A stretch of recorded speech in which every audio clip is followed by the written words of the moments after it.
Добре, криптоентузијасти, имаме едно многу интересно издание на вести, некои нови работи интересни кои што се случуваат моментално, кои што не можеме да ги пропуштиме, затоа и ќе го прерипаме моментално видеото за рендер за некој следен ден, затоа што е многу побитно да ги споделиме овие работи со вас, со цел да видите што се случува моментално во светот на криптото. Сега, како и секогаш знаете на почетокот, сакам прво до 2 минута да се заблагодарам на луѓето кои што ни пратија практично вести, со цел да можеме да направиме една целосна вести рубрика. Значи, уште еднаш ви благодарам многу и на Дарко Јошев, Бобан Досев, Иле Кочишки, како и Никола Котели, кои што се постојани помагачи на каналот, и Никола Каров, кој што е еден од првите, не можам да заборавам посебно некои имиња, кој што е еден од првите кои што се приклучија на нашиот канал и го следи постојано, така да на сите овие ви благодарам, како и секогаш, нели, добре дојде на секоја соработка, постојано го напоменувам тоа. Посебно ми се допаѓа во последниот период Никола Котели секоја чест што ги издвои овие клипови кои што реално јас немам време да ги барам еден по еден, но многу помагаат за некои одредени моменти кои што се случуваат моментално, така да ти благодарам, тоа е многу голема помош за каналот моментално. Сега за почеток би сакал да почнам со неколку клипа, тоа се само 3 клипови кои што имаат различна содржина која што јас ќе ви помогнам да ја преведеме нормално, со тоа што идејата е да видиме што се случува, нели, во секој од овие клипови различно, генерално во светот, и тоа се, значи, зашто ви велам, многу е добро кога можеме да најдеме втори мислења за каналот. Разбираме, со оглед на фактот дека моментално не можам да најдам противник за дебата, значи некој да направам подкаст, едноставно се обидувам на овој начин да го пополнам тоа второ место, каде што некој друг би дал соодветно мислење, да видите дали има слично, различно, исто мислење како нас, со цел да може да направите една целосна слика од повеќе мислења за самата криптосфера. Така да ги погледнеме едно по едно и ќе ви кажам кое и зошто е битно. Првото е битно со оглед на фактот дека зборува за CBDC. Значи, може би сум досаден, но овој канал нема да престане да зборува за CBDC со цел да предупредам што можам повеќе македонци, дека она што доаѓа моментално е катастрофално. И не сум само јас, значи постојат и јадници луѓе, од кои многу се и експерти во целата оваа сфера, кои што го делат истото мислење со мене. So now you've got this CBDC that requires ID. So what's the big problem, Majid? What's wrong with that? Think about it. Every single transaction in your life that you will ever do and ever have done will be logged and registered on an open ledger. Значи, вели, многу од луѓето не разбираат кој е проблемот со CBDC. Вика, секоја трансакција, значи потребно ви е ID, затоа што ви не може да направите ништо преку CBDC ако немате регистрирано ID, односно ваша идентификациона карта, каде што се знае точно кој е човекот кој што ги прави овие трансакции. И вели, секој од трансакциите од сега па до крајот на вашиот живот ќе биде запишана, што значи дека имате целосна контрола, целосен надзор. Because that's what the blockchain is. Now, Bitcoin avoids this because you don't need your name on your Bitcoin wallet. Сега многу добро кажува, значи нема голема разлика помеѓу CBDC и јавна мрежа како Bitcoin, со оглед на фактот дека приватната мрежа CBDC е контролирана и ваквата разлика во приватен и јавен леџер е тоа што овдека државата има целосна контрола над вас. Додека во јавниот леџер прво и најбитно е тоа што вашиот Bitcoin wallet не е поврзан со ваше име. Што значи дека може да се открие тоа јавен леџер, но е потребно многу повеќе труд и напор и соодветни, нели, агенции кои што работат исклучиво на тоа, со цел да се најде кој ствари стои позади тој Bitcoin wallet, за разлика од тоа каде што овдека директно одма знаат кој и што прави и каде го прави тоа. So it will be a number on the blockchain ledger. Yes, you can be traced by some clever detective work. That's fine, that's like cash. But what CBDCs are is your national identity tied to a digital currency that will log every single one of your transactions forever. Значи, буквално е така, вашата идентификација е директно поврзана со вашиот практично wallet и постојано имате целосен надзор на целиот ваш wallet и што правите со него. Because once it's on the blockchain, you can't erase it. And that gives you absolutely no anonymity. Значи, целосен анонимност. Нема никаква анонимност. Ќе знаат точно што, како и каде сте направиле. Тоа е недозволиво. And the second concern is control, because this currency can be programmed. And when it's programmed, it means that it can be set by government and determined. Значи, Иако ова сте ослушнале 1000 пати, ќе ослушате уште 1000 пати, посебно затоа што има многу нови членови. Значи, идејата на CBDC, најголемиот проблем е тоа што може да бидат програмирани пари, значи програмирана валута, со која што владата одлучува како иста да ќе биде програмирана, односно, сега ќе го каже он истото, па јас ќе ви го преведам. It can determine what you purchase and what you sell and what you buy. And so if you go back to Canada, Значи, на тој начин владата директно одлучува што може да купите, што може да продадете и буквално се, и каде може да продадете и до кога ви траат парите, значи може да ве принуди да ги потрошите вашите пари, значи катастрофално. И сега гледате овој дел, јас што ви го кажав со Канада, сега го кажува истиот тој пример. Вика, и ако се вратиме назад, вика, во Канада, and what happened with the truckers' protests, of course, there the problem is if you're a persona non grata, if you support a cause, if you support some form of magazine or platform that is thinking outside of the box, you're on a list, you can be penalized, and of course, it's an incredible problem. значи, ако било кој од овие луѓе, како што беше протестот во Канада, каде што буквално се на некој начин непожелни за државата, и ако вие ги поддржите или пак застанете позади нив, вие директно ќе бидете казнет преку употреба на овој CBDC. Значи, буквално има целосна контрола над се. CBDC е крај за било каков тип на слобода. Крај. Тоа е оприлика се што има во прво, кој што сакам да го споделам со вас, второто исто така. Значи, интересна работа околу Биткоин. Institutions on the planet. They fund everything that happens. Значи, зборува за BlackRock. Значи, кажува како BlackRock е практично над институциите на оваа планета. Зошто го покажувам ова видео конкретно? Секоја чест на Никола Котели кој што ми го пратил. Значи, ова е за да ви покажам дека овие корпорации, кога станува збор за BlackRock, Fidelity, Citadel, Vanguard, тоа се корпорации над земјите. Значи, они поседуваат земји. И да ви стане јасно, иднината на светот не е во државите, иднината на светот е во корпорациите. Ова се корпорации кои што ги пораснат да бидат практично многу над државите. Ќе менуваат влади и ќе имаат своји приватни војски. Слушајте го ова и ќе го видите тоа ќе се случи. Идејата која е? Да разберете дека овие играчи го поставуваат темпото. Сакале ние или не, тоа е реалноста. Со ваков тип на капитал, они се тие кои што го поставуваат темпото. И моментално темпото е во корист на криптовалутите. Така да поради оваа причина постојано напомнуваме колку е ова битно. The company BlackRock and Vanguard, probably going to be worth $20 trillion each in the next handful of years. They say Значи, Vanguard и BlackRock се првите две, најголеми. Значи, буквално неприкосновени шампиони. Со тоа што вели дека во оваа ситуација, значи BlackRock и Vanguard се очекува да бидат по 20 трилиони секоја од нив во практично наредните неколку години. they'll own 99% of all the assets on planet Earth, not just in America. How are they able to do that? Because they scale, right? Because they think big. So they they're funding everything. Everything that happens on this planet, from media to pharmaceutical, is going to be funded by those two companies. Значи, тоа што јас ви го кажував, ако се сеќавате, дека не постои пита на светов во која што нема рака ставено или BlackRock или Vanguard, тоа е оно што дечкото го кажа моментално. Вели, ќе ги поседуваат 99% од ресурсите во целиот свет. Ако приметивте, пред само еден месец, представници на BlackRock дојдоа во Украина, каде што нели заедно со Зеленски разговараа како они ќе ја обновувале Украина откако ќе заврши војната. Прво, ја мислам дека треба престане оваа западниот свет со делириумот дека на некој било каков начин Украина ќе победи, не можам да разберам од каде доаѓа таа идеја, но како и да е, да го оставиме тоа на страна.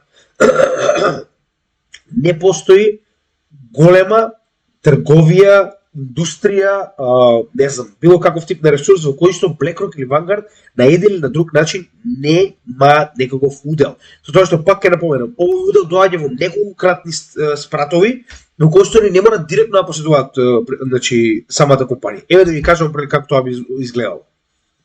И ова е буквално од нели директно сега моментално во пример.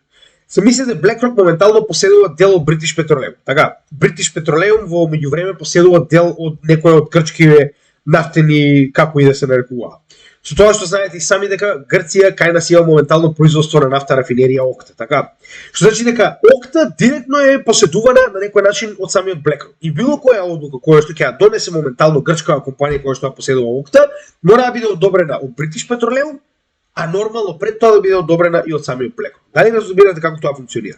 На тој начин овие две компании поседуваат се во светот, значи имаат удел во било Значи, вие замислете индустрија, они сигурно имаат некаков удел во истото. These are the richest institutions on the planet. Ете, значи тоа е оно што сакам да ви го кажам. Ова се тие големи играчи кои што мораме да ги следиме. Значи, не останува избор освен да ги следиме, затоа што тие се тие кои што го поставуваат целото темпо и одлучуваат кој и кога ќе влезе. Значи, тие се тие. Затоа и овој Bitcoin ETF, Spot ETF, кога го поднесе BlackRock, тоа е моментот кога конечно можеме да кажеме дека времето е дојдено. Друга битна работа. Многу од луѓето погрешно го сваќаат тоа. Тоа не значи дека BlackRock сега ќе купи биткоин. Тоа значи дека BlackRock веќе купил многу биткоин. Но сега има доволно за да може да отвори и да каже еве сега јас можам да продавам. Значи BlackRock нема никогаш да ви каже вас ја купив биткоин, се разбираме? Значи на некој начин одобрувањето на BlackRock ETF биткоинот, таквиот ETF, ќе значи дека конечно се спремни да влезат на пазарот со она што веќе го поседуваат. Значи они не можат да аплицираат и да се надеваат дека ќе купат после тоа биткоин. Биткоин се купува во претходниот bear market. Оно што јас постојано го кажував. Ја верувам дека еден од најголемите акумулирачи на биткоин во целиот овој bear пазар беа таквите големи институции како што се нели рековме BlackRock, Vanguard, Citadel и останатите. I guarantee you that I'm the first candidate that actually gets paid in Bitcoin as a public official, and I guarantee you I'm the first. Сега не знам кој е Франсис Суарес, но е некаков јавен кандидат за нешто во Америка. Не е ни битно. Идејата која е? Моментот кога ќе почнат политичари да го користат биткоин како кампања, значи дека на вистина сме блиску до масовна адаптација. Јас постојано кажувам. Делот со масовна адаптација ќе донесе пари како никогаш во оваа сфера. Не велам дека тоа ќе биде во овој bull market, можеби нема да биде. Но тоа не го менува фактот дека порано или подоцна мора да дојде. Значи било кој од овие огромни средства на пазарот кои што метално денеска ги знаеме, без разлика дали со нафтени деривати, дали е злато, дали е некаков тип на акции, не знам, автомобилска индустрија или што и да е, постои момент на масовна адаптација кога влегува на пазарот во целиот свет и тогаш најголемиот дел од парите што некогаш може да ги направите на тој пазар се прават токму во тој момент. Така да оно што моментално сакам да ви покажам со ова видео е дека некој кандидат некаде, небитен за нас, вели јас сум првиот кој што ќе биде исклучиво платен во биткоин и кој што користи биткоин за да позаеми средства за да прави, значи практично вие може да користите вашиот биткоин како практично да го ставите под хипотека со цел да добиете средства. Но битно е дека некој го прави тоа, посебно политичарите. First candidate that's borrowed money against that Bitcoin account to buy an investment property. And I'm the first candidate that put Satoshi's white paper on our website and allowed our employees to get paid in Bitcoin. Значи, сега не знам ја која е веб страна пак, значи ова е некој негде нешто, не знам, може градоначалник што иде. Идејата е дека дури вели и моите вработени, претпоставам дека е државна администрација, ќе може да биде платени во биткоин. До каде стигнавме? Администрација да биде платена во биткоин, се разбираме? Значи тоа е интересното од цела ситуација. Президентчо, претпоставам ова е некој затоа што кај нив има многу кандидати за председател, со тоа што од нив многу се на некој начин откажуваат во текот на трката со оглед на фактот дека нема доволно нели поддршка за на крајот нормално да имаме еден победник од републиканската и демократската партија кои што ќе се надпреваруваат за претседателското место. Така да тоа е идејата, не мора да понатаму да продолжуваме, тоа беше главната идеја кога, значи знаете како? Политичарите се маскоти. Значи Апла, маскота. Они се тука да ви кажат што тие во позадина сакаат да направат нешто. Но они најчесто тоа ви го кажуваат во обратна смисла, во превод. До сега политичарите не зборуваат постојано дека нели нема да има крипторегулатива, сето тоа ќе биде банирано, сето тоа е лошо и така натаму и така натаму. Значи кога тоа ви го кажуваат, тоа значи дека оние играчи во позадина се обидуваат да акумулираат што може повеќе преку ваквата паника која што ствараат политичарите, за кога ќе дојде момент, значи овие фацки да се сменат и наеднаш нема проблем, се е супер, нели биткоин е одличен, сакаме плата во биткоин. Значи истите тие политичари ќе го сменат своето мислење. Исто како што Гери Ганслер кога бил професор кажува дека 70% од токените не се хартија од вредност и сега наеднаш 90% од 99 се извинувам од криптовалутите се хартија од вредност. Значи, затоа ви читајте ова обратно. Значи, секогаш гледате да ги прочитате овие изјави и сето тоа обратно од она што моментално се обидуваат да го кажат, гледајте ги слоновите во позадина, оно што постојано кажуваме на нашиот канал. Сега, зошто е толку битно, ние веќе објаснивме. Но повторно, Bitcoin ETF, кога станува збор за спот Bitcoin ETF, за кој што веќе разговаравме. Значи слободно отворете на нашиот канал, има ако запишете ETF, може да најдете видео во кое што објаснуваме точно каков тип на ETF постојат и што уствари истите се, како се аплицира и зошто се толку битни. Сега само на кратко, значи после двата големи играчи, а тоа беше нормално BlackRock, па потоа се шпекулираше дека Fidelity, но очигледно изгледа дека и Fidelity аплицирал. Наједнаш векуваат уште два големи играчи, а тоа се WisdomTree, кој што веќе поседува, значи како што кажавме, оваа огромна корпорација која што поседува 87 билиони assets under management и е базирана во Њу Јорк, веќе поседува ETF во Швајцарија. Значи само во Америка не постојат Bitcoin spot ETF-и, туку нели, низ целиот свет во Америка постојат само futures ETF, како и да е.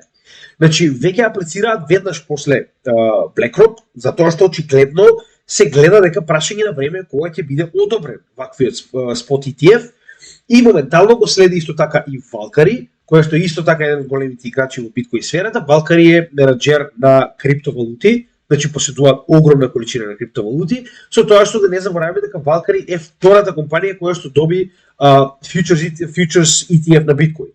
Значи они беа вторите кои што добија дозвола од SEC да направат futures ETF на биткоин, со тоа што разликата е во тоа што директно не делува на цената на биткоин, затоа што вие не тргувате биткоин, вие тргувате хартии од вредност кои што се како pegged на вредноста на биткоин. Така да поради оваа причина, значи генерално самите futures ETF не ни важат практично во овој дел. Едноставно не ни се битни и не делуваат толку на цената, додека кога ќе стане збор за спот ETF, тогаш веќе ќе имаме директно делување на цената на биткоин. Сега, ова се двата последни, а сега јас чисто за да ви покажам моментално, сега во овој момент постојат 5 активни случаи, значи 5 активни апликации на Bitcoin Spot ETF, кои што имаат за цел практично да добијат ваков тип на ETF, кои што моментално нели сите се обитуваат да го добијат. Сега, првиот ние BlackRock сите знаеме, но со оглед на фактот дека во BlackRock имаме Coinbase како партнер, што уште не можам да го разберам, значи ја не можам да разберам, BlackRock ја поседува Америка. Значи BlackRock го држи Гери Гангстер во джебот тука. И сега најаднаш Гери Гангстер испаѓа и поднесува тужба против Coinbase. Не можам да разберам, има нешто што се уште не го разберам во овој дел, како и да е.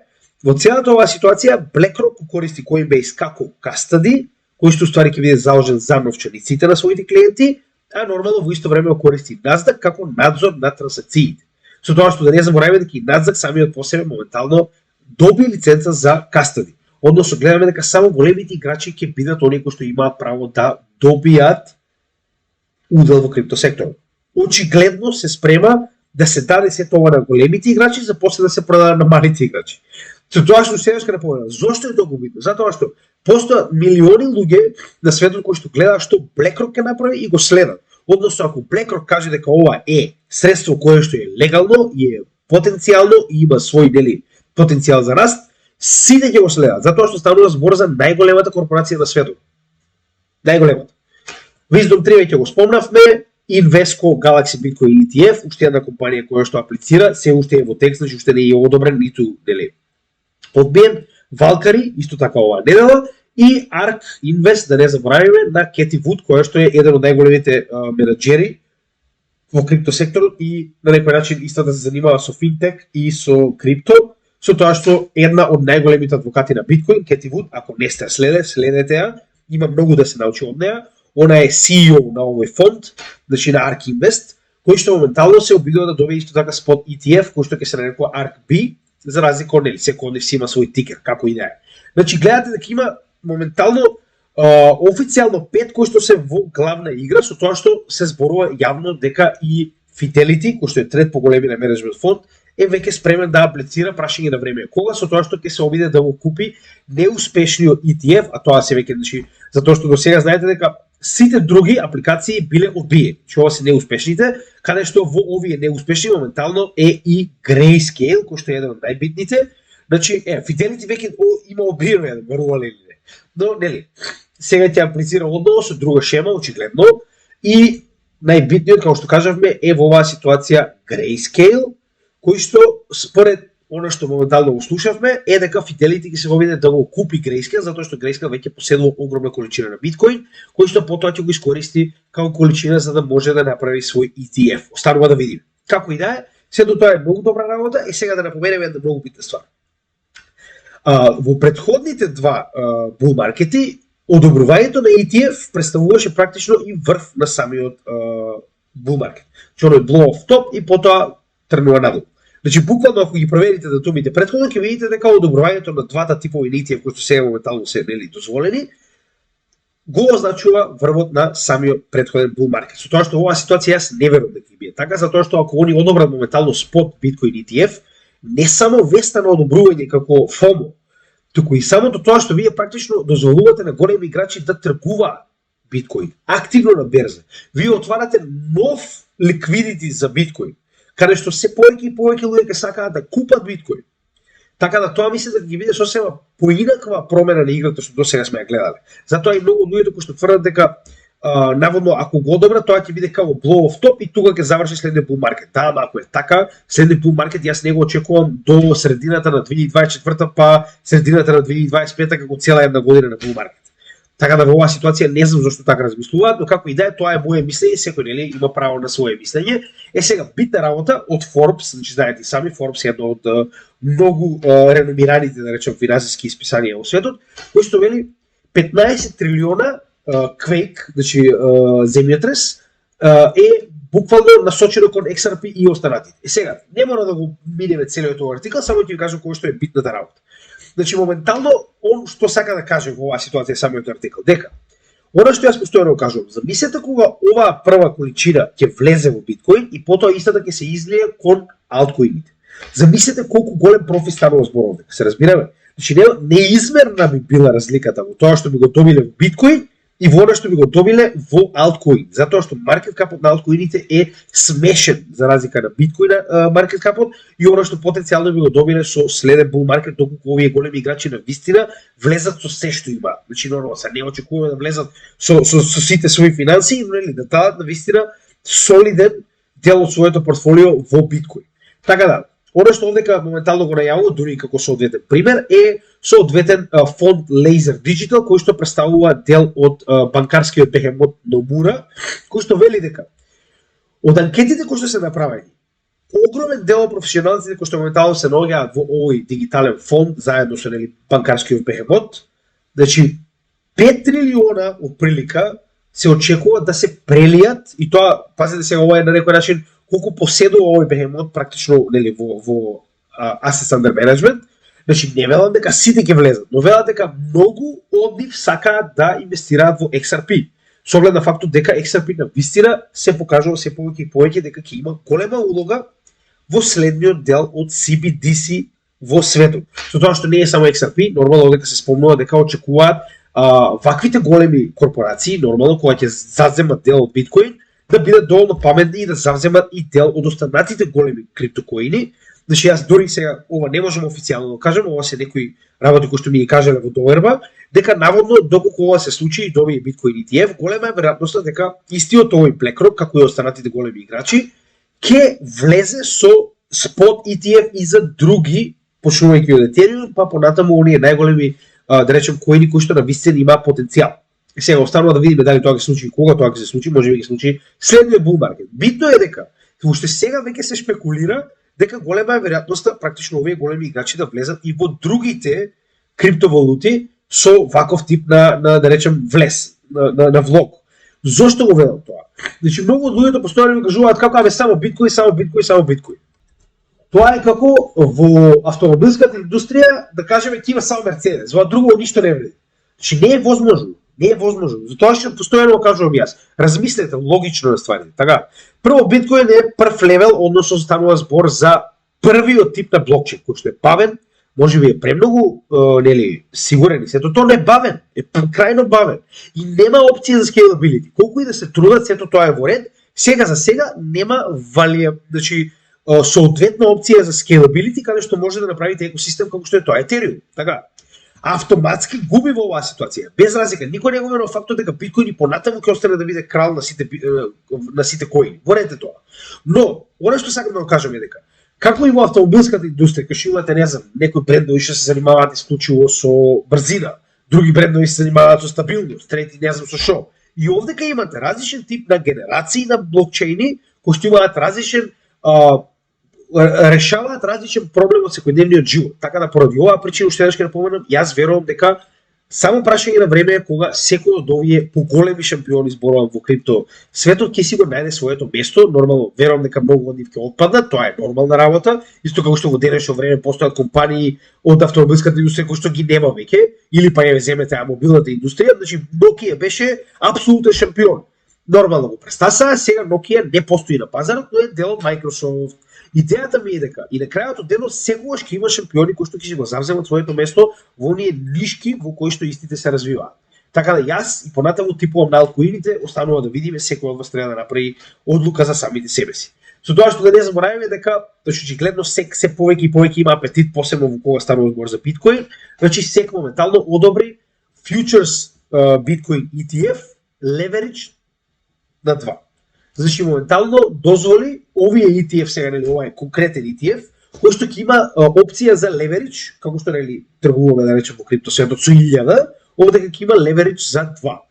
Така да ова е добра работа, затоа што ова не е толку битно за нас, кога на крајот зено станува збор за futures ETF, ова е само хартија од вредност кои што се во противвредност врзани со цената на биткоин. Но тоа не го менува фактот дека ја проширува адаптацијата на биткоин. Значи луѓето ќе научат, она го купи хартија од вредност futures со leverage, ќе треба да научи што уствари купува. Така, ќе треба да научи што е биткоин, за да знае што да очекува. Поради оваа причина, ова го шири само знаењето за биткоин, но не и директно, да речем, улогата во маркет капот на биткоин.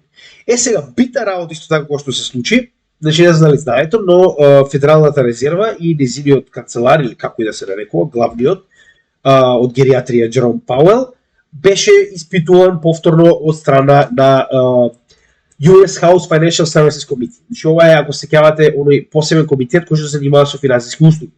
Каде што не е битно што и како, значи сега нема да навлегуваме во работата на ФЕД, не е битно, најбитниот дел кој што мораме да го извлечеме од целата оваа работа е само да го најдат. Значи вака. Централната банка е и секогаш ќе биде главниот извор на доверба позади парите. Значи ова е негова изјава, слушате изјава. Стейблкоините во суштина ја позајмуваат довербата од практично овој издавач на пари, односно они практично ја позајмуваат довербата од Централната банка која што ги издава парите, и во многу случаи ова се долар стейблкоини кои што на вистина ја позајмуваат оваа доверба директно од Федералната резерва.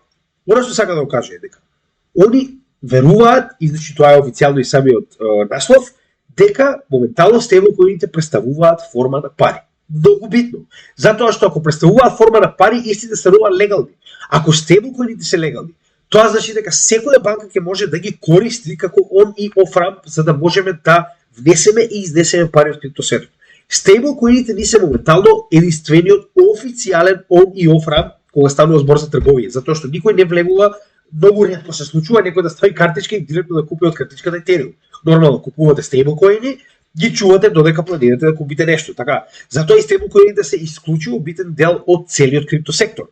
И во оваа ситуација вели, ова се приватни форми на пари.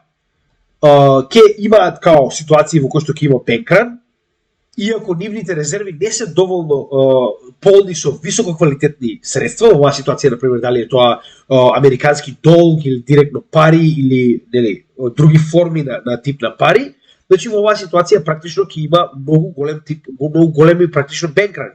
Но вели, постои работа за регулаторите да се регулира ова. Значи она што моментално го напоменува е дека сакале или не, дури Федералната резерва ги признава стейблкоините како форма на пари. А тоа е големо, тоа е многу големо. Затоа што легален дел во кој што они ќе кажат дека USDC е според закон моментално форма на пари во Америка, официјално сите ќе преведат на USDC. Крај на муабетот. Затоа што американската држава во таа ситуација се нафаќа да застане позади овој тип на пари.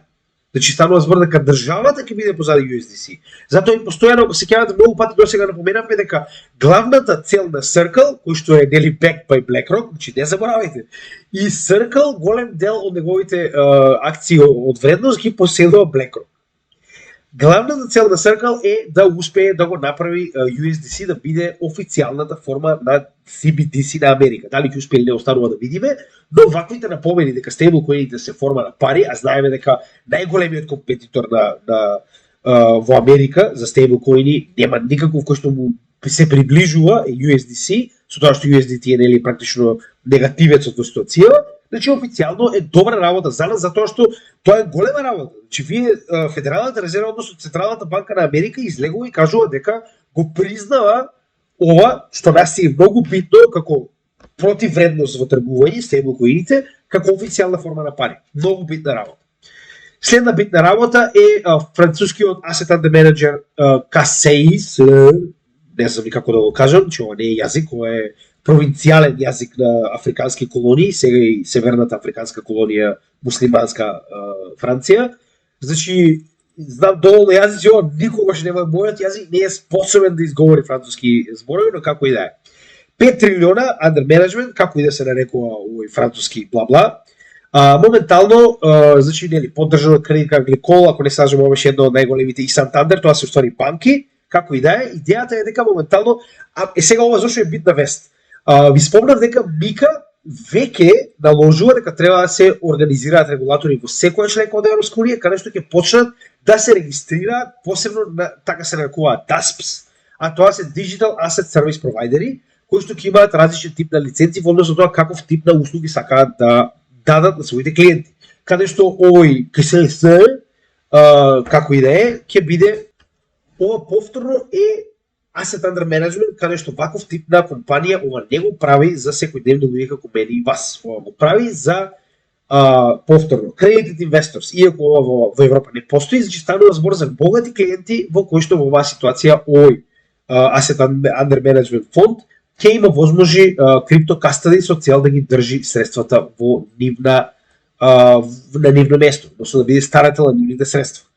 Битно е затоа што конечно Мика дава резултати и почнуваат постепено да се развиваат овие посебни TASPs, кои што понатаму ќе бидат менуфачници, нели, криптокастади, што и да се. Така да тоа е битно затоа што се повеќе се развива и Мика почнува се повеќе и повеќе да го дава оној придонес кој што ќе помогне во развивање на криптосекторот во целата Европска унија. Многу битна работа. Ако се сеќавате пред само, не знам, можеби една или две недели, имаше вест која што објави каде што Хонг Конг официјално ги публикува двете најголеми банки, но и кои HSBC, и ги прашува зошто не дозволуваат на криптокомпаниите да регистрираат своји сметки, односно криптокомпаниите да работат преку нивните сметки. И сега, само 2 недели подоцна, HSBC не само што работи со крипто клиенти, туку и официјално дозволува на своите клиенти да купат биткоин и етериум, со тоа што имаат свој ETF фонд во Хонг Конг, како и да е. Значи, битниот дел е HSBC, овдека во Малта, кога јас прв пат дојдов негде околу 2016-2019 година, значи кога влегов да разговарам, дали имав своја сметка во HSBC и ги прашав дали ми е дозволено да ја користам оваа банкарска сметка или картичка за трансакции со криптоминувачници, со оглед на фактот дека Binance е прифатен овде, Kraken е прифатен овде, итн. Би рекол, што? Што е тоа крипто? Викам, добро луѓе, значи Малта е, ајде сум отишол, не знам, у Бангладеш да разберам, Малта е, значи овдека крипто е, нели, прифатено. Не, нема шанси, такво нешто не се ни обидува и може да ја блокираме картичката. Најадаш HSBC во Хонг Конг, еден од најголемите противници на крипто, да не заборавиме HSBC, во Хонг Конг им дозволува на своите клиенти да купат биткоин и етериум, директно од својата банкарска сметка. Значи, уште еднаш ќе напоменам, ова се случува во живо, значи не заборавајте. И тоа не само од тука, значи гледате до каде води. HSBC моментално има и Virtual Asset Investor Education Center, односно посебен едукационен центар каде што може да научите повеќе за виртуални средства. HSBC пред само една година кажува дека никогаш не им паѓа на памет, блокираа сметки на луѓе кои што користат Binance. Но како и да е, се менуваат работите. Кога ќе дојде чичко до Хонг Конг да ти каже, можеш да слушаш. Следна битна работа е тоа што Хонг Конг, значи многу добро го кажува моментално самиот наслов, значи криптокомпании се повеќе гледаат кон Хонг Конг да ја избегнат тешката регулатива која што практично не постои во Америка и нормално го гледаат и Хонг Конг, но овдека нормално се спомнува дека не е само Хонг Конг, затоа и пак ќе напоменам оно што го кажа Winklevoss Twins, беа сосема во право, тоа се дели креаторите, собствениците на Gemini трейдинг платформата. значи дека моментално источниот дел од оваа топка е уствари дел од каде што се очекува да започне следниот bull market, со тоа што и Дубај и Сингапур се големи надпреварувачи во тоа кој повеќе ќе превземе од американските компании кои што бегаат од Гери Гангстер. Како и да е. Битниот дел во целата, дури и самите Winklevoss Twins беа поканети во Хонг Конг да дадат свој придонес во однос на креирање на регулативата, значи нели, разговараа со главниот гувернер на како и да им се вика таму СЕК нивно, со тоа што тоа е многу битна работа, значи вие практично повикувате луѓе од овие еминувачици кои што ќе бидат ваши партнери да ви нели кажат мислење како да ги постават работите во крипто регулативата, тоа е многу добра работа. Нормално, докато го погледнеме, значи самиот транскрипт буквално покажува на тоа дека се повеќе и повеќе Хонг Конг, ова интервју, се фокусира на тоа да преземе што може повеќе од овие компании кои што моментално се иселуваат посебно од Америка и многу битна работа е тоа што, значи многу добро го направиле, многу добро го објасниле овдека. Значи која е поврзаноста помеѓу Хонг Конг и Кина, која што самата по себе е се уште со бан на крипто. Значи многу добро направено. It's a sandbox. Значи, односно исто како што Polkadot го користеше Kusama за тестирање на своите нели relay чейнови, исто така и во оваа ситуација, значи сама Кина го користи Хонг Конг како така речено предградие да види како се тоа би функционирало пред истото нормално да го имплементира на своја територија. Значи битно е дека се моментално Кина се повеќе и повеќе се притоплува кон идејата да поседува крипто за своите граѓани и нормално Кина самата по себе најави дека секој од оние да речем државјани на mainland China, односно кинези, а не кантонци, затоа што ги нарекуваат Хонг Конг, жителите, ќе имаат право нормално да го направат истото, односно да поседуваат практично крипто во свое име на практично територија именувачица на Хонг Конг. Со тоа што многу битна работа, тоа што постојано сите го напоменуваат, дури повторно Winklevoss истото го напоменаа пред само некое време во едно интервју, вели Хонг Конг има јасна регулатива, со тоа што не само што е јасна, туку има јасен начин на аплицирање, тоа што СЕК не го поседува. Вели, expanding license queue, што значи дека се повеќе и повеќе луѓе стојат во линија, зборуваме за компании, и овие апликации чекаат да бидат одобрени со цел да можат да почнат со работа на територија на Хонг Конг и исто така многу битна работа, што сега е веќе и потврдена, дека Хонг Конг официјално издаде листа на за сега одобрени и нормално ќе бидат легални за трговија на својата територија, значи ова се тие. Bitcoin, Ethereum, Litecoin, Polkadot, Bitcoin Cash, Solana, Cardano, Avalanche, Polygon и Chainlink.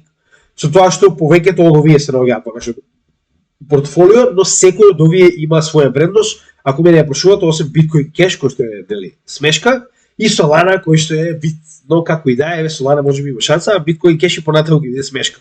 Како и да е, останатите имаат стварно голема вредност во биткоин секторот и пак ќе напоменам, ова е уште една потврда тоа што ја кажувам дека ќе има шампиони кои што ќе се издигнат напоредно со биткоин во следните бул маркети кои што ќе бидат непобитни. И верувам дека некои од овие имиња и понатаму ќе останат многу големи, како што можеме да видиме и сега на самиот почеток на бул маркетот. Дали се управо останува да видиме, но сега за сега очигледно е добро, значи она што моментално го гледаме. И се надевам дека така и ќе остане во однос на Хонг Конг платформата, во однос на Хонг Конг криптохабот. Следна битна работа која што доаѓа од истокот е, нема да разговараме за БРИКС конвенцијата во август, значи нема, се уште е рано, но битниот дел во целата оваа ситуација е што се повеќе и повеќе се шират спекулации дека БРИКС на вистина гледа како алтернатива на биткоин кога станува збор за замена на US доларот.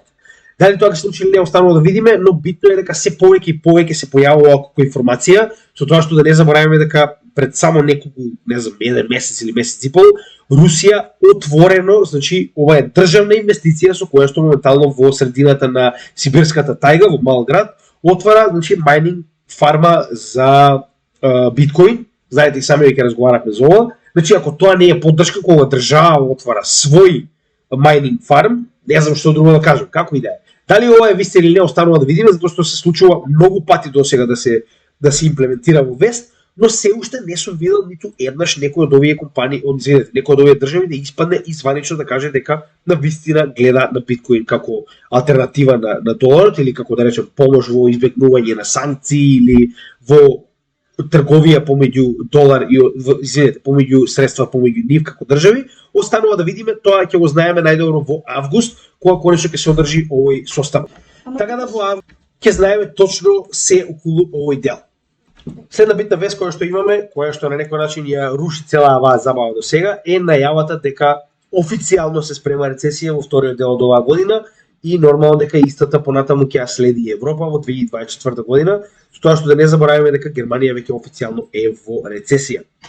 Зошто е обидно? Затоа што и самата најава на рецесија најчесто ги тера луѓето, посебно инвеститорите, да бидат конзервативни.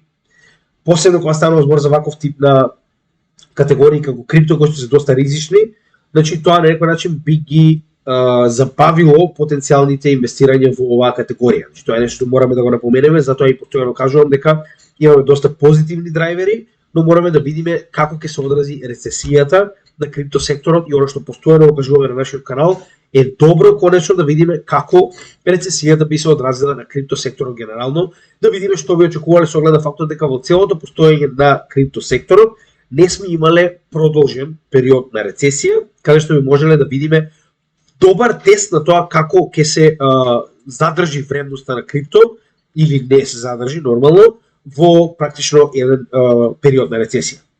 Останува да видиме, ако ме прашува да мене, јас мислам дека е доста позитивно за крипто, со оглед на фактот што, значи, ова го имам овдека сега малку ќе прескокнем напред, значи пак ќе напоменам. И овдека дури е Stock Money Lizards, ова е од Бобан Досев, значи и они самите го кажуваат тоа што јас го кажувам. Ова е период на рецесија. Значи ова е период во кој што е досадна година. Имаме нагоре, надоле, варирање и слично, со тоа што ако сега се најави рецесија, се очекува дека овој понатаму ќе продолжи да биде само еден продолжен процес на акумулирање. Така да поради оваа ситуација што еднаш ќе напоменам, значи ова е сосема очекувана работа во средниот период. Следна работа која што сакам да ја напоменам е дека овој поларизацијата на светот која што моментално се случува на западен и источен, се повеќе се одразува дури и на крипто сектор. Значи зошто го кажувам ова? Очигледно големиот брат Мурика со казнувањето на Binance и неговото протерување и во оваа ситуација тужба и слично, очигледно и неговите партнерчиња, овие лижигазовциве, го следат. Значи Белгија моментално целосно го практично прка Binance да не може да услужува луѓе на територија на Белгија, исто да случува и со Холандија. Значи ова не е случајност, не може туку така наеднаш во 2 недели после тужбата во Америка да им текне на Белгија и Холандија да го избркаат Binance, то знаете како империалистите се држат едни со други, тоа не е ништо ново. Така да во оваа ситуација во две од овие држави истиот е практично протеран, со тоа што во втората не му е дадено да добие лиценца за да може да работи и нема друг избор освен да ја напушти Холандија, а во исто време истиот добива во Казахстан. А Казахстан, знаете и сами, е членка, односно потенцијална членка на БРИКС. Така да во оваа ситуација ви станува јасно како почнува да се дели едноставно светот на една и друга страна, се повеќе се поставува оваа железна завеса повторно, како и да е. Битната работа која што мораме да забележиме, посебно за Белгија и Холандија, е дека тоа може сега да изводат, но доколку Binance добие Digital Asset Service Provider во било која друга држава во Европска унија, овие забрани веќе нема да имаат никаква функција. Зошто го велам тоа? Значи ако Binance моментално добие лиценца да работи во Малта, од наредната година кога целосно ќе биде во сила значи Мика, секоја држава мора да го прифати Binance. Така да ја не знам што се занесуваат, кога на крајот од денот сигурно една од европските земји ќе го прими Binance да работи таму и истиот ќе има валидна лиценца на цела Европска унија. Како и да е, значи си пробуват, то станува да видиме како тоа ќе заврши. И многу битна работа за Binance, која што сакам да напоменам, е дека моментално Binance активно го провира TUSD како свое средство, значи очигледно веќе BUSD не се минта, што значи дека само оние кои што се веќе изминтани се практично користат и постепено се губи балансот на BUSD, како што е веќе напоменато, со оглед на фактот дека Paxos доби тужба, Paxos е компанијата која што е позади BUSD, доби тужба од страна на SEC поради овие стейблкоини, зошто нормално затоа што истите се користени од Binance. Како и да е, значи TUSD моментално не само што е промовиран, туку истиот и има посебен тип на фи режим, што е многу битно, верувам посебно за оние кои што трейдаат, дека моментално сите парови со TUSD нема никаков фи. Што е многу добро, посебно ако сте трейдер, че ја не ви кажувам што да правите, но ви го кажувам како информација дека моментално ако имате ако трейдате и ако сте на Binance, користење на TUSD парови ќе ви даде позитивна да речем на некој начин страна на вашето тргување, со тоа што нема да плаќате фи за ниту еден пар кој што е со TUSD. Следна битна работа која што сакам да спомнам е Coinbase, кој што сега во оваа ситуација не е толку битно што добил, затоа што ова што учитате моментално, односно Coinbase се радува практично на победа пред американскиот врховен суд поради арбитража, како и да е. Значи ова е некоја стара, значи ова не е од сега, ова е пред неколку години, каде што истите се во судска пресметка со Абрахам Биелски, кој што, нели, поради некакви си одземени, значи не е ни битно, верувајте ми, воопште не е битна самата содржина, битно е дека ова е прв случај кој што има странка во крипто секторот, кој што се наоѓа пред американскиот врховен суд на правда, и во оваа ситуација, значи, Coinbase победува, иако тоа нема никакво поврзано со моменталната ситуација, но е интересна вест затоа што ова е прв таков случај каде што имаме крипто компанија која што се наоѓа пред американскиот суд на врховен суд на правда. Битна работа исто така, значи во оваа ситуација е многу интересна вест од Riot. Riot, за оние кои што не знаат, представува втората поголемина майнинг компанија во светот со 1,91 билион маркет кап. Ова се, нели, хартиите од вредност, значи маркет капот на хартиите од вредност, затоа што сите овие големи компании се јавно тргувани и сите, нели, главниот бизнис има майнинг на биткоин. Со тоа што само маратон е над него со многу мала разлика, ја верувам дека после оваа вест Riot ќе стане првиот поголемина майнинг гигант во светот, со тоа што очигледно ова е многу голема Знаете како, ова вест е многу битна затоа што покажува колку само се повеќе и повеќе се зголемува финансирањето во майнинг на биткоин. За жал, тоа не го менува фактот дека се повеќе и повеќе се издвојуваат ваков тип на огромни компании кои што за разлика од останатите имаат голема разлика, значи првите две имаат 4 пати од практично маркет капот на третата, така да во оваа ситуација е малку, како да кажам, централизирано купањето на биткоин, но како и да е, пак станува збор за бизнис, тоа е реалноста, значи секогаш поголемите играчи го превземаат бизнисот од помалите, така да во оваа ситуација, значи верувам дека многу од луѓето подобро го знаат ова од мене. Значи Riot купува 33.280 минери кои што ќе бидат целосно поставени онлайн до 2024 година, со тоа што дополнително веќе има преговори за купување на дополнителни 66.560 майнери, кои што понатаму нели ќе бидат добиени и ставени онлайн. Така да ова прво е многу голема заштита на биткоин. Колку повеќе од овие майнери, толку поголема заштита има самиот блокчейн на биткоин и ви дава ултимейт заштита на вашите средства кога би ги чувале во биткоин.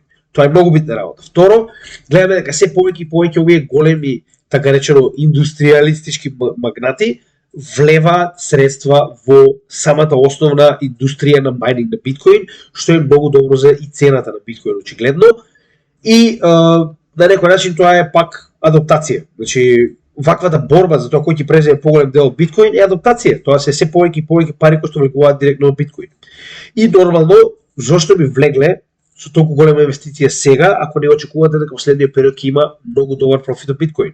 Значи ваквото купување на голема количина на майнери се прави кога очекувате дека тоа што ќе го искупате во следниот период ќе ви донесе енормна количина на профит. Така, зошто инаку би ги купиле сега овие майнери, така? Значи зошто не ги купија претходна година кога бевме во бер маркет? Да речем да ги купиле, да речем на врвот 2021 и да ги користат за бер маркет. Затоа што сега ќе имате и многу повеќе пари да платите и струја, и потенцијален апкип и слично, така да поради оваа причина мислам дека и ова е уште еден показател дека на повидок е следен bull маркет. Некои вести интересни околу Cardano, односно посебно околу DeFi секторот на Cardano, каде што моментално TVL, Total Value Lock на DeFi секторот на Cardano, буквално ги престаса сите големи чейнови, со тоа што дека имаме дури една слика како тоа изгледа. Зборуваме за DeFi секторот моментално, од најголемите моментално блокчейни во светот, каде што се земени Binance, Ethereum, Polygon, Solana, Tezos, Avalanche и Tron. Очигледно гледаме дека Cardano има најголем напредок за разлика од останатите, каде што Tezos и Tron имаат напредок, додека останатите имаат пат после нели ситуацијата со знаете и сами со SEC и со тужбите, значи Tron и Tezos имаат напредок, но не толку експлозивен колку Cardano, со тоа што дека дури е представено и во проценти, каде што во почетокот на годината до сега, значи имаме 148% напредок во TVL, Total Value Lock на DeFi протоколите на Cardano, каде што гледаме дека и Solana и Polygon имаат напредок, но ниту блиску до оној кој што го има Cardano, додека големите блокчейни дури имаат и назадување, како Binance, Ethereum и Avalanche. Така да ова е добро. Значи, јас очекувам многу од Cardano. Вие како сакате, јас уште ќе напоменам, посебно со активно користење моментално на Hydra, која што сега се проширува се повеќе и повеќе, со последниот протокол за целосно децентрализирање и предавање на последните права кои што ги има Cardano фондацијата и моментално нормално Mithril. Тоа се три работи кои што верувам дека ќе направат многу добро растење на цената на Cardano во следниот период, но останува да видиме. Повторно не заборавајте дека уште еднаш ќе напоменам, се наоѓаме во акумулационен период. Не очекувам експлозивни добивки од како дури ќе го завршиме халвингот, можеме да разговараме. Значи не само јас, гледате дека сите го очекуваат истото. Значи халвингот е главниот двигател на следниот бул маркет. Ова е година на акумулација, така да ако имаме нешто позитивно, тоа е добро. Ако не, јас буквално од оваа година немам никакви посебни очекувања, освен да дојдеме до следниот халвинг и следниот бул маркет. Интересна работа. Ripple, нели, тужениот, тие што нема да ги биде, моментално добива лиценца за практично, сега оваа ситуација е payment service. Значи, payment service е практично да биде, така речено, фирма за плаќање во Сингапур, со тоа што вели дека ваков тип на лиценца има добиено помалку од 20 компании, што е многу битна работа. Значи, практично на некој начин они се payment провайдери во Сингапур, а знаеме дека Сингапур е една од трите најголеми криптохабови во источниот дел од светот, покрај Дубај и Хонг Конг нормално, така да ова е доста интересна вест и повторно. Значи и тоа го кажува и самиот Дитон. Значи и покрај толку големи вести, цената на XRP воопште не мрдува нагоре. Ова може да значи дека кога навистина ќе мрдне со толку големи вести, со толку голем хајп, со толку големи очекувања, посебно ако евентуално коречно го завршиме случајот, тоа ќе биде доста интересно за гледање. Значи не сакам да шпекулирам, нормално секој си има своји очекувања, луѓе очекуваат Ripple да отиде до 1000, што е нели смешно, значи математички невозможно, тоа не е фактот дека Ripple навистина може да солидни резултати да дојде, барем да постигне, ако ништо друго, претходниот локален хај до 1,49, но повторно не ќе да шпекулирам, останува да видиме како и да е Ripple има според мене исто така голем потенцијал во следниот бул маркет, па и во нели криптосветот. Интересна работа, Polygon добива нов валидатор, а тоа е T-Mobile, поседуван директно од Deutsche Telekom. Знаете, сами Deutsche Telekom е еден од најголемите провайдери на телефонски услуги и мрежи во цела Европа, каде што T-Mobile е директно поседуван од Deutsche Telekom и истите се нафаќаат да бидат валидатор засебен на Polygon мрежата. Уште едно партнерство на Polygon, значи веќе бескрај партнерство има, мислам дека не постои компанија на светот која што не е партнер на Polygon, така да уште еднаш ќе кажам, значи можам да очекувам исто како од претходните две огромни резултати од Polygon. Повторно, не знам вие што очекувате, за мене да направат 10x овие три чейна, ќе направат многу голема работа, а очекувам и повеќе. Останува да видиме како и да е, значи ова се трите од 5 да речем најголеми коини кои што ги имаме во портфолио. VeChain исто така е еден од многу просперитетните коини кои што очекуваме да прибавиме уште. Значи VeChain моментално доби најава од Coinbase дека ќе биде ставен како блокчейн за тргување на Coinbase. Тоа што тоа е многу добра работа, посебно кога Coinbase моментално добива тужба од SEC поради одредени нели блокчейни кои што се тргуваат таму. Coinbase се осудува да додава нови коини и посебно во оваа ситуација тоа се VeChain и Vitor. Vitor е нели газ токенот на VeChain, како и да е. Тоа е добра работа затоа што ако Coinbase се осудил да го стави вет сега, значи навистина има добар просперитет, овој коин очекуваат многу од истиот, истото го правиме и ние, затоа што е најголемиот провайдер на блокчейн технологија за транспорт и тракинг. Tether токенот ќе се лансира на Kava блокчейнот. Kava е сега, тоа е интересно, значи не е мала вест, но не е нешто посебно големо. Зошто? Kava самиот по себе е со многу мал маркет кап, 584 милиони и се наоѓа моментално на 75-тото место на ранкинг на крипто по маркет кап. Така да ова е интересна вест, ако некој поседува Kava, верувам дека би му донела доста профит. Иако се моментално е 6% во минус Kava, не знам зошто, но еве го пампот. Значи тоа бил пампот кој што го добил Kava поради ваквата вест, каде што Tether ќе направи свој токен и на Kava блокчейнот со цел да може Tether да биде користен на Kava екосистемот. Сега Оваа вест не е толку битна за овој Siriusnet кој да е некоја компанија нормално, колку што е битна за оно што сакам да го кажам дека јас верувам дека геймингот ќе биде еден од најголемите драйвери на пренос на технологијата од Web 2 во Web 3. Верувам. Со тоа што оваа компанија е само како пример, оно што сакам да го земам, каде што истите на вистина се залагаат за пренесување на Web 2, значи целиот гейминг како индустрија од Web 2 на Web 3, каде што самите очекуваат и да лансираат посебни игри на посебен тип на протокол кој што се нарекува Proof of Rank блокчейн, значи доста интересна работа, каде што главната цел на оваа компанија е да пренесе што може повеќе игри и играчи од Web 2 на Web 3, како децентрализиран интернет, каде што едноставно нема да бидете директно поседувани од големи куќи како, не знам, EA Sports или такво нешто, така да ова е доста интересно. Значи Web 3 е иднината каде што ќе се развива целиот крипто блокчейн технологија и преносот од Web 2 во Web 3 е исклучиво битен за нас, затоа што конечно ќе ги надминеме овие гиганти како Google и останатите, Така да поради оваа причина јас доста се радувам и верувам дека геймерите ќе бидат оние кои што ќе бидат главниот драйвер на адаптација на Web 3 интернетот, но нели останува да видиме. И нормално се враќаме само на овие три чарта кои што ни ги прати Бобан Досев, кои што ги најдов како најинтересни со цел да ви покажеме дека многу од луѓето кои имаат истото очекување што го очекуваме и ние. Значи овој чарт е буквално така речено поедноставена копија на нашиот макро чарт, каде што значи едноставно имате една година булран, имате една година практично во оваа ситуација каде што е една до 2 години во однос тоа каде ќе биде дното нормално, каде што имаме акумулација и една година bear market. Значи многу едноставно. И секој bull market е застапен со истата оваа ситуација. Со тоа што оваа година пред година до година и пол, гледате, секаде е различно, значи самиот квадрат е подолг или пократок, значи во однос на кога ќе воспоставиме дно. Оваа година до година и пол пред самиот халвинг е најчесто најдосадниот дел, каде што може да видите и сами дека практично е најдобар дел за акумулација, но во исто време и најдосаден дел затоа што навистина ништо не се случува. Значи имате некој зигзаг движење пред конечно да добиеме халвинг и да добиеме експлозија на цената на биткоин, а со тоа и на алткоините. Но за жал тоа е реалноста. Се наоѓаме во овој дел и сакале ни или не, мораме да преминеме преку истиот пред конечно да стасаме до април 2024 година. Кога конечно ќе можеме да разговараме за што понатаму во бул маркетот, односно следната најбитна фаза кога се прават на вистински пари. Така да нели, мораме да стасаме до таму.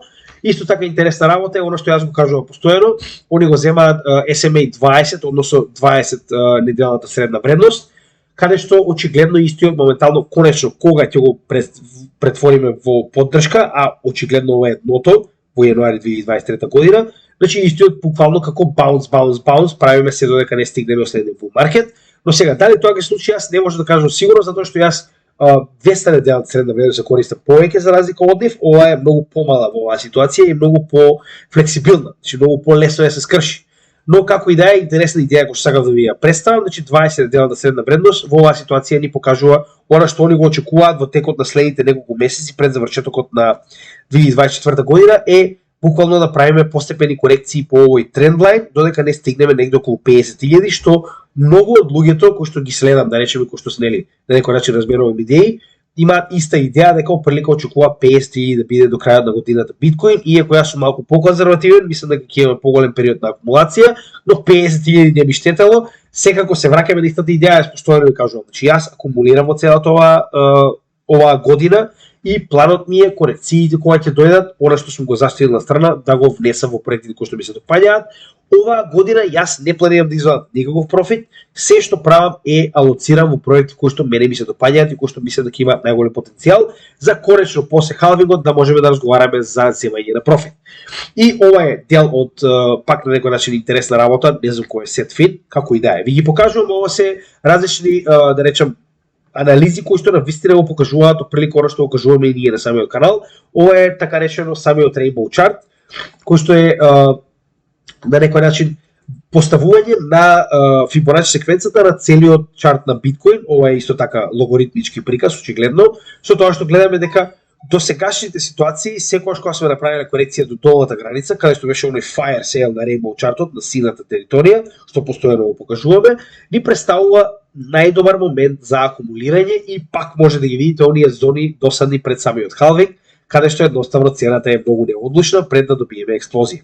Така да во оваа ситуација она што ви го покажува е дека цената и понатаму ќе продолжи да оди зигзаг се додека не стигнеме до следниот халвинг и гледам дека многу од луѓето го имаат истото очекување. Сега, дали ќе случи или не знам, но имаме многу поголема шанса да се случи со оглед на фактот дека досега 3 циклуси сме се движеле по истата оваа шема. Значи ова не е шема од типот на некој нацртан, туку ова е шема во која што најчесто луѓето се однесуваат, значи ова е психолошко тргување на одредено добро на пазарот и затоа истото и најчесто и се повторува. Затоа што луѓето го прават истото постојано. Значи ова е само манифестирање на емоциите на луѓето кои што тргуваат на пазарот на еден чарт. Значи, тоа е се. Така да затоа е многу лесно на некој начин да се предвиди што би можеле да очекуваме, кои би биле определени резултатите од она што моментално сме окупили. Тоа е се што имаме за денеска. Се надевам дека ви се допадна овој видео како и секогаш. Знаете и сами дека целата оваа материја е бесплатна. Никогаш не направивме ниту фан клуб, ниту не знам приватен клуб, значи ова е за сите македонци во светот и единствена цел на оваа материја е да направиме едукација за крипто пред да биде прекасно, како и секогаш да бидеме последни во се во светот. Така да се надевам дека ова единствено што бараме од вас е да го споделите со други македонци, со цел да можеме да ја расшириме оваа бесплатна материја што повеќе и да можеме да информираме што повеќе македонци за она што моментално доаѓа. Знаете и сами, крипто доаѓа, значи нема веќе сила која што може да го запре, поентата е да бидеме што можеме повеќе спремни кога истото ќе дојде. И како и секогаш, нели, мала помош на каналот би била ако може да ставите лайк, шер, сабскрайб, коментар, овдека се одговориме на сите ваши коментари и со тоа би помогнале и самиот YouTube алгоритам да го шерува овој нели се повеќе и повеќе овој материјал. Се надевам дека ви се допадна како и секогаш и се гледаме во следното видео. Поздрав од Криптогрилиџи.